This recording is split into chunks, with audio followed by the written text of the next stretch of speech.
wípé ẹ káàbọ̀ sórí ètò wa fún tòní. Orúkọ tó mi padà Mọ̀bọ̀lọ́wọ́ ayé kò tọ́ ọ̀nà ni èmi ń jẹ́. Bó tẹ́ ìgbà kọ́re tí ó ń darapọ̀ mọ́ wa lórí ètò wa fún tòní abẹ́ kẹlẹ́ wa subscribe orí YouTube channel wa bẹ́ẹ̀ sì ni kẹlẹ́ wa àtẹnusẹ́ bẹ́ẹ̀ kẹlẹ́ jẹ́ náà kọ́kọ́ tí ó máa ra mọ́ ètò wa bí a bá ṣe mú wá fún yín ní ọlọ́kan ìjọka. Wọ́n gbàgbé láti share, láti like, láti fi kọ́mẹ́ǹtì yín ránṣẹ́ bí a bá ṣe máa ètò wa fún lónìí kí ni ohun tá a tún mú wá fún yín ẹ̀rí pé yàrá ọ̀tọ̀ ọlọ́tọ̀ ló ń tó wọn tọ̀ lórí ayé kò tọ́ òótọ́ òun náà ni àwa ń sọ nítorí pé the truth must be told. Lónìí kí làwọn tá a mú wá fún ẹ jẹ́ kájọ wá nǹkan fìdílé kájọ lọ wo fídíò eléyìí tí a tún mú wá fún wa lọ́jọ́ tòní. Mò ń bọ̀ mi ò tí ì dé.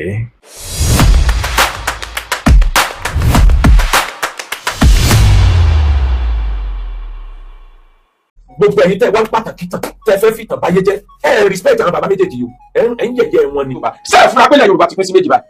lórí ọ̀rọ̀ bàbá mi Aláàfin àti bàbá mi Ọ̀nìrìṣà. Ilẹ̀ Yorùbá ti pín sí méjì. Kí ló fa wàhálà? Kí ló dá wàhálà sílẹ̀? Ìdápọ̀ nílẹ̀ Yorùbá lórí ọ̀rọ̀ lọ́balọ́ba lórí ọ̀rọ̀ bandi lórí ọ̀rọ̀ bandiri ìlú kọ̀ọ̀kan ìjà yìí pọ̀. Eléyìí tí mo wí mi ò pé kẹ́yìn ọmọ dírágì mi mo mọ̀ bẹ́ẹ̀. Ọ̀tọ̀ ni wàhálà táwọn Ugbo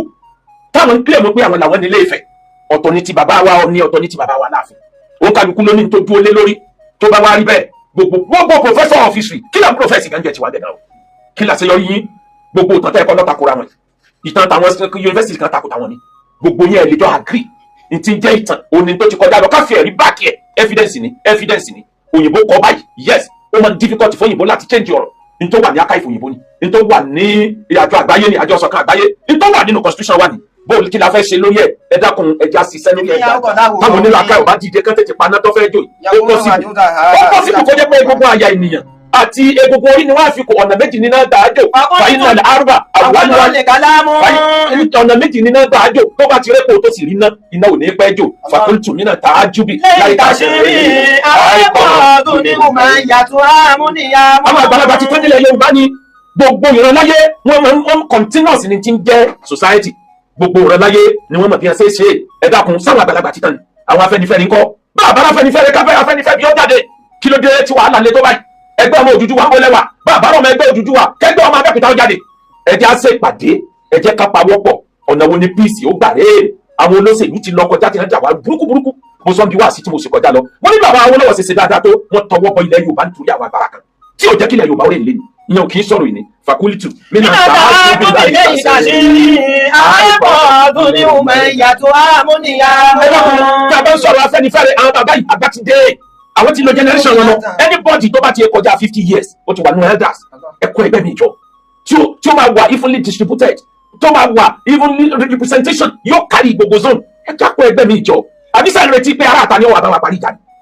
ìmùlẹ̀ ti rí wẹ̀ ni ẹ̀ lè rárá àtàkọ́ àbá parí ìjà tàǹjà yìí àwa la parí ẹ̀ láàrin ara wa tá a bá fẹ́ peace àwa nìkan kọ́ ni tribe tó oríṣiríṣi ẹ̀yà bẹ́ẹ̀ àwa nìkan kọ́ ni tribe tó jẹ́ pé àwọn kan ni wọ́n ṣe wàhálà àwọn ìran kan tó sábẹ́ wọn wọ́n fi dórúkọ àwa nìkan kọ́ kí ló dé tí wàhálà tó le tó báyìí kí ló dé tá a fẹ́ rí fásitì ọwọ́ àgọ́ tó bá jẹ́ pé lódodo la bá fẹ́ràn àwọn ọba méjèèjì yìí gbogbo ẹni tí ń gbèdà wọn ó dijọ́ wo tẹ̀ pariwo mẹ́jọba pé kí ló dé tọ́jọ́ ti ní state capital dùn ní àárọ̀ kí ló dé tilẹ̀ Ifá ò jẹ́ state capital bẹ́ẹ̀ create méjèèjì kẹ̀tì ẹ̀fì hàn náà àpẹẹrẹ tí ń bẹ lára ìlú méjèèjì bí ìlú méjèèjì bá ní capital yóò tún ràn wọ́n lọ́wọ́ àwọn ọba yẹn rí pé ìtàn yẹn ò ní tó nǹkan nítorí pé kíni òǹkàdùkú lọ́mọ ti ń lé òǹkàdùkú lọ́mọ ti ń wá kí ló dé tá ẹ wá ọ̀nà ìdẹ̀kùn fáwọn bàbá yìí pé ẹ create state capital kí ló dé táwọn olóṣèlú tí wọ́n ti kọjá lọ tẹ́ ń sá fún méjèèjì láti fún ẹ ní state capital nítorí pé wọn fẹ́ kágbára àwọn ọba tó strong wọn mọ̀ pé àwọn méjèèjì náà ní ẹ lè tún jà fakulitu nínú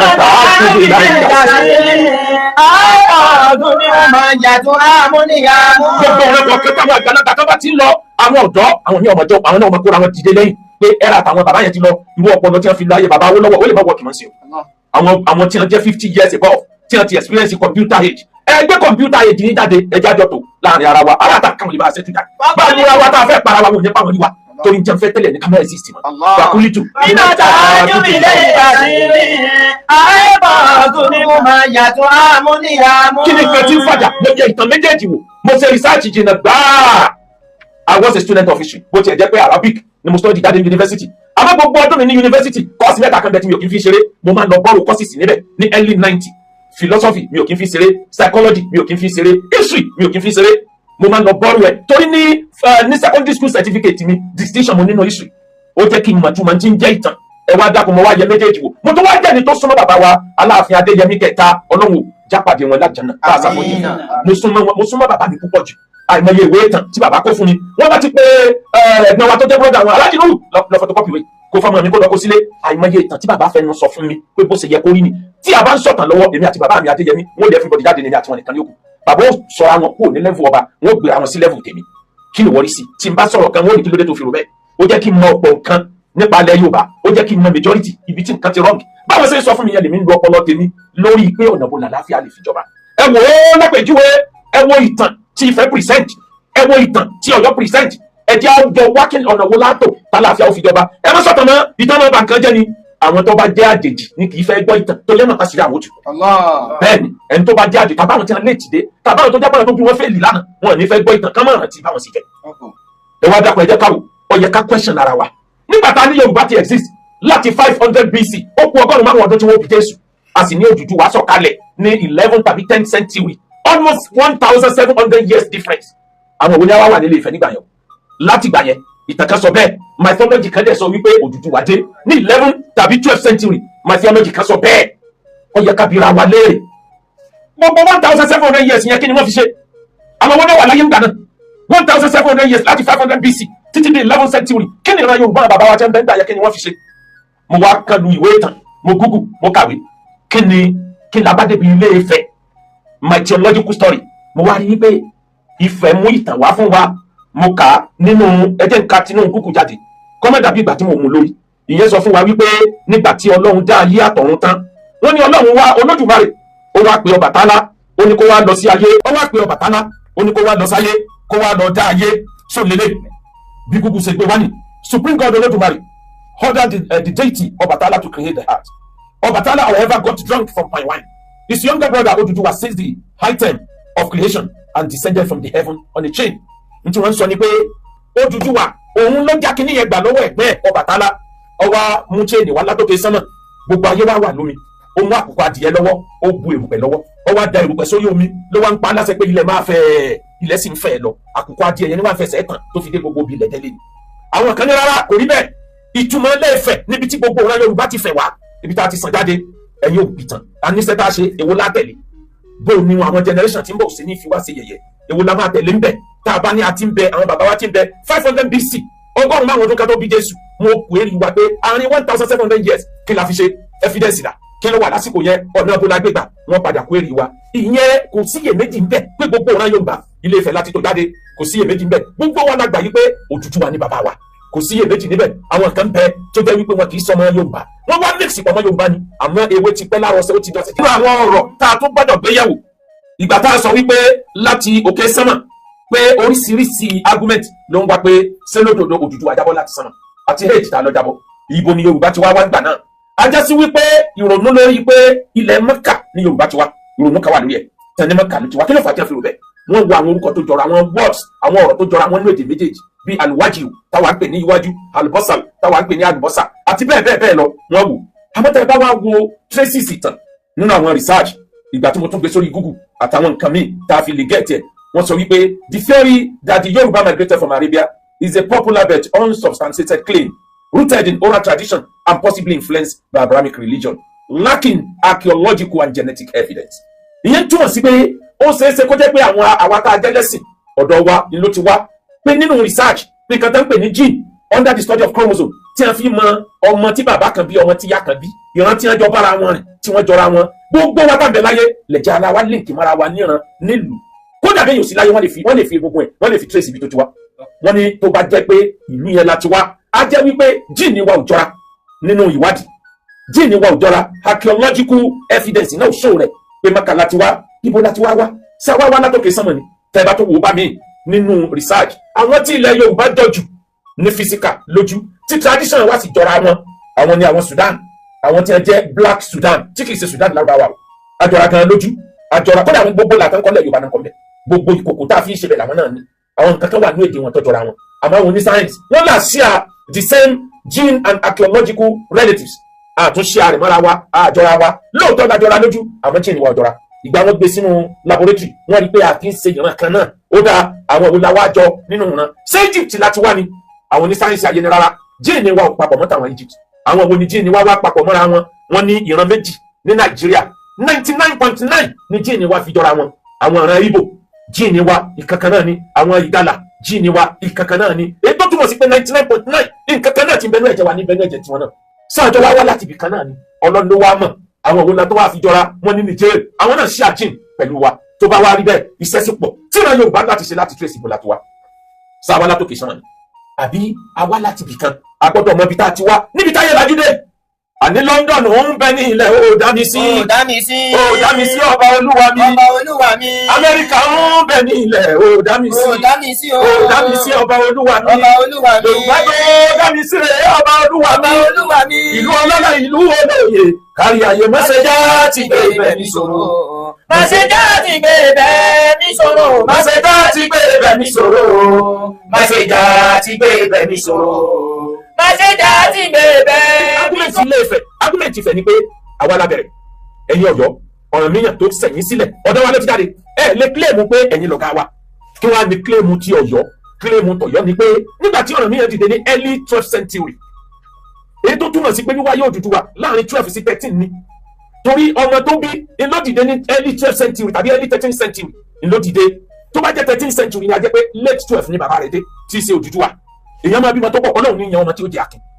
àwọn kan bẹnu ayé láti gbé ayé ti gbáyé wọn máa ń jẹ́ explorer àwọn máa ń rìn kiri ayé máa ń wọn kan sá tẹ̀lú síbi tẹ̀lú sọ̀hún wọn bímọ síbi wọn tó rìn lọ́nu gbómi wọn tó bímọ síbẹ̀ àwọn kan wà bẹ́ẹ̀ láyé ló jẹ́ kí ìlú faka dòní àárọ̀ nínú irú wọn òun ni Ọ̀rànmíyàn wà ìtàn gbé kalẹ̀ eléyìí tí mo wí kì í ṣe ọ̀rọ̀ Kùránì ni mo sọ nípa ọ̀rọ̀ fẹ́ ọ̀rọ̀ ìtàn ọmọ theology ni mo mú wa o mọ̀ sí mi gbọ́ o ní tí Kùránì sọ fẹ́mi ni pé bọ́lá ń ṣe dá sánmà àtìlẹ̀ ó wà nínú Kùránì tí mo dẹ̀ tẹ̀lé nítorí ẹni tí ó fẹ́ lo against mi ló jẹ́ kí n sáré sọ ilé ẹ wá wò àwọn wá sọ pé nígbà tí Ọ̀rànmíyàn ṣe tán ó lọ sí àyẹ̀wò bí ẹ̀ ń ṣe láyé jọ̀hún àwọn ni a wá sọ fún pé n tó gbé wáyé ó wà ní àkọsílẹ̀ pé ó dá ìlú mẹ́ta tàbí mẹ́rin tẹ̀ láyé òun sẹni tí ó dúró sójú kan ó láti move ìrẹ́pọ̀ lẹ́sẹ̀ rẹ kọjọ́ tó dalẹ̀ kó lè mú àgọ́ olùsàmúṣe àkọsílẹ̀ kádàrá rẹ̀ ìgbà t'Ọ̀rànmíyàn fẹ́ dìde tó fẹ́ máa lọ ó kó àwọn ọmọ ìyàwó àtàwọn tí wọ́n tẹ̀lé wọ́n pọ̀ díẹ̀ wọ́n bẹ̀rẹ̀ ìrìn àjò wọ́n ní wọ́n fún ní atọ́nà oògùn kan ní jẹ́bẹ̀ ó wà lákọsílẹ̀ atọ́nà yẹn ló wá mú dání tó fi rìn lọ wọ́n wá fún ní àsọtẹ́lẹ̀ méjì bó ṣe wà nínú tàwa àwa àtọ̀yọ́ àsọtẹ́lẹ̀ méjì ni wọ́n fún bó o ṣe rìn lọ yìí ẹ máa lọ àtọ́nà ọmọ fi ọmọ nà àmọ́ bí tẹ́ ẹ bá dé tẹ́sẹ̀ yín bá ti yọ tí gbogbo yín kàn bára yín lórí ìdókòó pé ẹsẹ̀ yín yọ gbogbo yín jòkó ní ti ń sọ fún yín ni pé ẹ fìdí kalẹ̀ síbi ìbílẹ̀ ẹsẹ̀ jù sí. ní fi ń já sí pé ibi tẹ́sẹ̀ Ọ̀rànmíyàn àtàwọn tó tẹ̀lé ti yọ tí wọ́n ti fìdí kalẹ̀ ní jẹ́ Ọ̀yọ́ ibi ẹsẹ̀ ti yọ ní à ń pè lọ́yọ́ só ti yọ ó ti yọ Ọ̀yọ́ Ọ̀yọ́ ńlọ́bàdàn Ọ̀yọ́ dòní àárọ̀ wọn ní Ọ̀yọ́ méje Ọ̀yọ́ ẹlẹ́ẹ̀keje ni wọ́n wà yìí baba láàárọ̀ ni Ọ̀yọ́ ò sí lọ́yọ́ ẹlẹ́ẹ̀keje Ọ̀yọ́ méjì náà ló wà Ọ̀yọ́ Ilé àtọ̀yọ́ Àtìbà ni wọ́n ń lò lọ́wọ́ sí àwọn ẹ̀rà táìmù táwọn ọba kọ̀ọ̀kan jẹ àtàwọn ìṣẹ̀lẹ̀ tí ń ṣẹlẹ̀ lọ́yọ̀ Ilé ni wọ́n ń tàn as Ọ̀yọ́ Àjàká ìyẹn túmọ̀ sí pé ńgbà tó bá Àjàká ń bẹ lórí ipò yẹn Ọ̀yọ́ Ilé gangan ni wọ́n lórúkọ ètò mi pé ilé fún gbogbo Yorùbá nígbà náà bí wọ́n ṣe ń pè é nìyẹn Ọ̀yọ́ Àjàká ìgbà tó bá Àjàká tí ń bẹ lórí ipò Ọ̀yọ́ Katunga èdè Haúsá ni Katunga tẹ́ ẹ bá lọ wo orí Google nǹkan tí Google gbé jáde àti àwọn nǹkan tó ní ṣe pẹ̀lú ìtàn nǹkan tí ń jẹ́ òun sọ wípé the Hausa word is likely a mispronunciation or misspelling of Katanga, which means large wall or city wall. Láyé ìgbà yẹn 15 kilometers àbí miles ní four square tí ìtí ń jẹ́ Old Ọ̀yọ́ Empire nìkan tó jẹ́ capital Old Ọ̀yọ́ Empire 15 kilometers square òun ni níbi tó tóbi dé bó ṣe wá tóbi tó yẹn náà ni wọ́n mọ fẹ́ǹsì yípo tó ga kan fẹ́ǹsì yẹn ni àwọn Haúsá tí wọ́n rí wẹ̀ nígbà náà fi ń pè ní Katanga àwọn míì á pè ní Katunga kí ni ìtumọ̀ rẹ̀ ètò ní pé ìlú ńlá kan tí fẹ́ǹsì yípo the same Ọ̀yọ́ Ilé òun náà ni kì í ṣe mí wọ́n wá tún pè ní Ọ̀yọ́ Ọ̀rọ̀ nígbà tí Ọ̀yọ́ Ilé túká tán tí ogun Fúlàní tú Ọ̀yọ́ ká tí ò sẹ́ni kankan bẹ̀ mọ́ wọ́n wá believe pé àwọn demons àwọn ẹ̀wọ̀n ìlọ́kù tí wọ́n ń gbé bẹ̀ ni wọ́n fi ń pè ní Ọ̀yọ́ Ọ̀rọ̀ wọ́n tún máa ń pè ní Ọ̀yọ́ Ìgbòho ó nídìí ìgbà tó Ọ̀yọ́ Ilé túká àwọn ọmọ ọba àti majority àwọn ọmọ ìlú tàn tí escape àwọn kan farasin sí Ìgbòho ìlú Ìgbòho tó jẹ́ apá kan ara Ọ̀yọ́ Ilé tí wọ́n jẹ́ ọmọ ìyá ara wọn wọ́n farasin síbẹ̀ àsìkò gbáyẹn ní ọ̀rọ̀ Adé Aládìkún ni ló ṣẹlẹ̀ ìyẹn ò kì í sọ̀rọ̀ ọjọ́ òní ọ̀rọ̀ ọjọ́ mi ni ó ní tó ṣẹlẹ̀ kì í ṣe báwọn èèyàn ṣe ń wí yẹn ní nǹkan kan ló ṣẹlẹ̀ oríkì ńlá tó dàpẹ́lẹ́ fáwọn tó ní ni àmọ́ tí wọ́n ń wí yẹn bẹ́ẹ̀ kọ́ ló ṣe rí kì í sọ̀rọ̀ ọjọ́ òní Ọ̀yọ́ Ìgbòho ìgbà tọ́yọ̀ tí táwọn yẹn escape ibẹ̀ náà ara fẹ́ǹsì Old Ọ̀yọ́ ni bẹ̀ tí wọ́n farasin síbẹ̀ ni wọ́n fi ń pè ní Ọ̀yọ́ Ìgbòho. Empire mẹ́rin ni a recognize bó ṣẹlẹ̀ ní Nàìjíríà àwọn empire náà ni Kanuri Empire ilẹ̀ Haúsá nìyẹn ti ṣẹlẹ̀ Ọ̀yọ́ Empire ara àwọn empire tó ti kọjá lọ nìyẹn Benin Empire ara àwọn empire tó ti kọjá lọ nìyẹn àti okùn kan àti márùntì ẹ mẹ́rin ni wọ́n recognize kó ti kọjá ní present day Nigeria Kanuri bẹ́ẹ̀ ni Kanuri Empire bẹ́ẹ̀ ni pé mo ti sọ yẹn tẹ́lẹ̀ márùntì kẹrin kí ni nǹkan tí mo wá fẹ́ lò wá ni pé kí ni wá ń dìjà Ifẹ̀ ń kílèmù pé àwa la bí gbogbo yín, Ọ̀yọ́ ń kílèmù pé lóòótọ́ ni, but Ọ̀yọ́ empire táwa create iná fún yín ní orúkọ tí ò bá sí orúkọ yẹn ni bóyá wọn àbá kó wa pọ̀ Hausa àbí Igbo nígbà tí amalgamation dé tí wọ́n ń táwọn òyìnbó ń join pọ̀, but wọ́n bá ilẹ̀ Yorùbá ó ti wà well organized. Kódà system of government tí wọ́n ń lò nílẹ̀ Yorùbá tá ń pè ní check and balance system of government tí wọ́n ń lò lọ́yọ̀lé tó jẹ́ pé ọba ò lè dáṣẹ́ pa Ọ̀yọ́ lè sì ó check ẹ̀, àwọn míì náà ó tún check ẹ̀, àwọn kó tó wọn check àwọn náà. Ibẹ̀ lòyìnbó ti jí gbé tí wọ́n fi ń lọ lo system tí wọ́n ń lò ní London tó ní àárọ̀ tí wọ́n fi ń ṣèjọba. Ibẹ̀ ni wọ́n ti jí gbé, wọ́n bá ní a well organized society. Ọ̀yọ́ wá dùn pé tó bá rí bẹ́ẹ̀ kì í jẹ́ ti bàbá kọ́mọkọ́mọ làálà. Ok, kò sí empire yín mọ́ kí ló dé tẹ̀ tó fẹ́ máa claim. Ọ̀yọ́ sọ fún ẹ pé kò sí empire mọ́ bẹ̀tà àṣeyọrí tá a ti ṣe yẹn wà níbẹ̀. Àwọn làwọn ní orúkọ Yorùbá tí òyìnbó tẹ̀ bá wọn sáyẹ̀nsì orí pé Ọ̀yọ́ nìkan ni wọ́n bá ní empire tó cover gbogbo yòókù. Empire Ọ̀yọ́ nígbà yẹn ó extend títí tó fi dé Benin Republic, títí tó fi dé Togo ní south tẹ̀ bá lọ wò, ó extend títí tó fi dé river Niger. Gbogbo àwọn Niger state,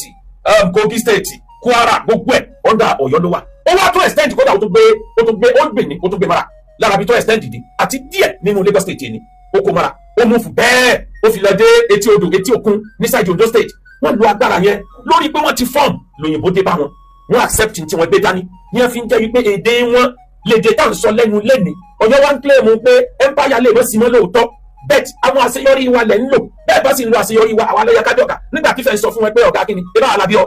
ẹgbẹ́ sínú ọpọlọ ní ti ń dá wàhálà lẹ́wọ̀n jù bẹ́ẹ̀ yẹn lọ. Gbogbo ẹ̀yin tẹ́ wá pàtàkì tán tẹ́ fẹ́ fìtàn báyé jẹ́ respect àwọn bàbá méjèèjì yìí ẹ̀ ń yẹ̀yẹ́ wọn ni. sábà nìkan mo ní àwọn ọ̀rọ̀ diamond lẹ́nu tí bá ní kí n sọ gbogbo ẹ̀ ara yóò dẹ̀ pè mí lóko tí bàbá àti ìyá ò sọ. Lábílàdí àǹtàmí máa yá olórí wàtánà. Lábílàdí àǹtàmí máa yá olórí wàtánà. Tí wọ́n bá fẹ́ sọ orúkọ ìlú èyí tó bá popular jù nínú ìlú ni wọ́n tó yókù sí lábẹ́. Ó ti wà káàkiri ayé àwa nìkan bọ́ ní different tribe tí ó kóra wa pọ̀ kí ló dé títí wá lójó báyìí. Àwọn ọ̀jọ̀gbọ́n jáde kán ṣe meeting mọ́ àwọn tí wọ́n ń fọ̀rọ̀ báyé jẹ́ sọ̀rọ̀ sí everybody sakasaka àtọ́ba àti ìjòyè àwọn ní ẹ̀kọ́ ní internet ẹ wo UK for example ìgbà tí UK United Kingdom tè ní country mẹ́rin ní jẹ́ United Kingdom nínú mẹ́rin mẹ́ta ní jẹ́ Britain ẹyọ kankan ní lójú di United Kingdom. Àwọn wo ni wọ́n pilẹ̀ United Kingdom tè ní? Àkọ́kọ́ ni àwọn ọ̀ràn Angles ló fi jẹ́ pé English ni wọ́n ń sọ, ìkejì làwọn ọ̀ràn Saxo, ìkẹta ó ní àwọn ọ̀ràn Intex àbí nǹkan tí mi ò bá ṣe mistake. Àwọn ni wọ́n jọ parapọ̀ lẹ́yìn ìgbà tí àwọn Rome àwọn explorer tí wọ́n tóbi jù láyé ọ̀kan nínú wọn nílẹ̀ Rome wọ́n máa lọ ìlú kan àwọn ní àkọ́kọ́ lóbẹ̀ tí wọ́n kúrò káwọn ọ̀ràn mẹ́tẹ̀ẹ̀ta yóò tó pàdé ńbẹ̀. Wọ́n wá pàdé ńbẹ̀ wọ́n wá ẹni tó kọ́kọ́ sọ ibẹ̀ ní Britain explorer tó kọ́kọ́ kọjá níbẹ̀ tó jẹ́ aráàlú Rome a Roman explorer òun ló kọ́kọ́ sọ ní Britannia yẹn ni wọ́n maintain dèní tó di Britain. Ẹ wá dúró àwọn ẹ̀yà tí wọ́n bẹ̀rẹ̀ àwọn ẹ̀yà míì bẹ̀rẹ̀ sí ní àwọn tribe míì bẹ̀rẹ̀ sí ní join wọn lọ́wọ́ àdín tí United Kingdom tó wá tóbi lónìí àárọ̀ yìí. Àmọ́ wọ́n ń forí fáwọn tí wọ́n ti wàhálà wọ́n sì ń forí fáwọn tí wọ́n jẹ́ ìpìlẹ̀ wọ́n sì ń forí fáwọn tó jẹ́ olórí ń bẹ̀. Àwọn tí wọ́n ṣẹ̀ wọ́n lẹ̀ wọ́n respect wọn àwọn tí wọ́n ṣe wàhálà tí kìnìyàn fi lórúkọ ó ní respect tẹ̀ ń fáwọn náà. Ẹlẹ́ẹ̀kejì ẹ̀mẹ̀wò Amẹ́ríkà European explorer ìlú bẹ̀rẹ̀ Amẹ́ríkà ó tọ omi títí ó fi bára ẹ̀ níbẹ̀ explorer yẹn òun ni wọ́n ń pè ní Amerigo Vespucci. Amerigo Vespucci ló kọ́ débẹ̀ ní wọ́n fi ń pè bẹ̀ l'Amẹ́ríkà dé ní àárọ̀ ní 16th century lẹ́ni 574 federal recognized tribe ìní bẹ́ẹ̀ 574 lẹ̀yà tí ń bẹ l'Amẹ́ríkà. Bí wọ́n ṣe pọ̀ tó yẹn ibi tí ẹ̀yà wa pọ̀ sí jù ó ní Alaska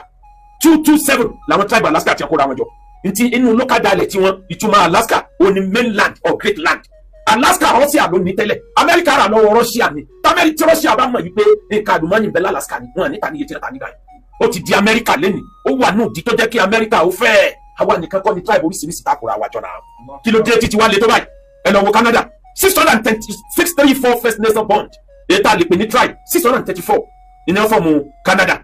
Àwọn aborigine méjì ọmọ ìbílẹ̀ méjì explorer kan tó wá láti French òun ní lòdò pé débẹ̀ ó tọ odò òkun títí ó fi débẹ̀ ó wá rí àwọn ọmọ ìbílẹ̀ méjì ló wá ń bi wọ́n léèrè wọn ìgbéde ara wọn ó ń fún wọn ní sáì pé ìlú tó tóbi ibo ló wà. Àwọn yẹn wá ń nàka síbi kan pé Kanata ìtumọ̀ Kanata ni village or a settlement ń bẹ nísàlẹ̀ ń bẹ yẹn Kanata òun ò wá gbọ́ yẹn ní fi ń pè ní Canada ńlọ di Canada lé ní àrọ̀. Àwọn tí wọ́n ń bẹ tí wọ́n jẹ́ tribe Canada wọ́n jẹ́ 634 ìlú tí ó wá dé níjọ́ náà lọ́hùn ìlú yẹn wá padà òun yẹn padà sọ di Stadacona kó tó wá di Quebec lọ́jọ́ yìí. Kí ni tí mo sọ débẹ̀ bí àwọn tribe yẹn ṣe pọ̀ tó wọ́n cooperate fún progress ìlú wọn wọ́n àfàlú wọn sẹ́yìn. Ẹ wá já padà wálé ká padà sí Nàìjíríà ní Nàìjíríà táwa ìran Haúsá ilẹ̀ Haúsá ló ní orúkọ tó borí gbogbo yòókù àmọ́ ìran Fúlàní ló jagun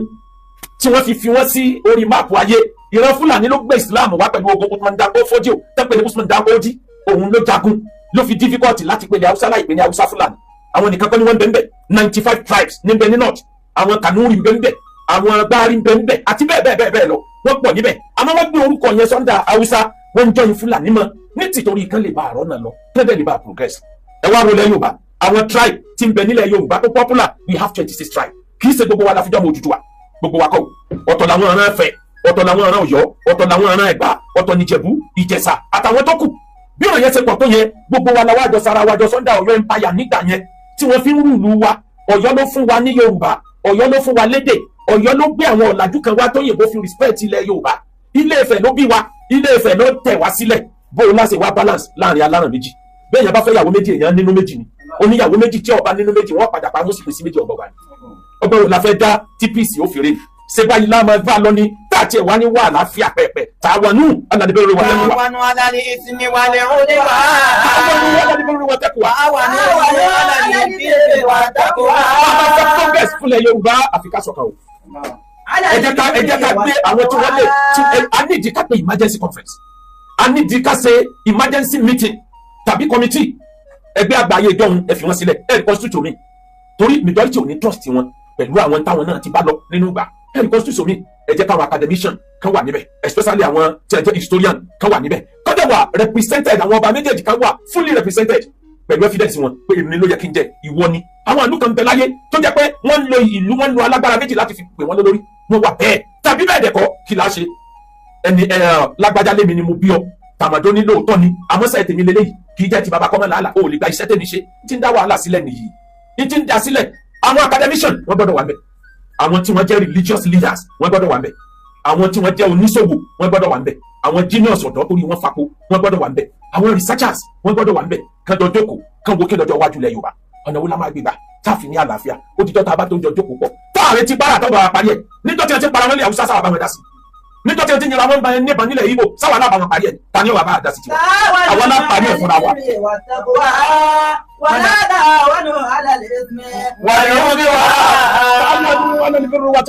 ẹ jẹ́ ká cooperate lórí iṣẹ́ rere àti lórí ìbẹ̀rù Ọlọ́run. ẹ má jẹ́ ká cooperate lórí ẹ̀ṣẹ̀ àti tí ó tù wá ká tí ó sọ wájọ tààrà wa. nítorí náà eléyìí tí mo wí,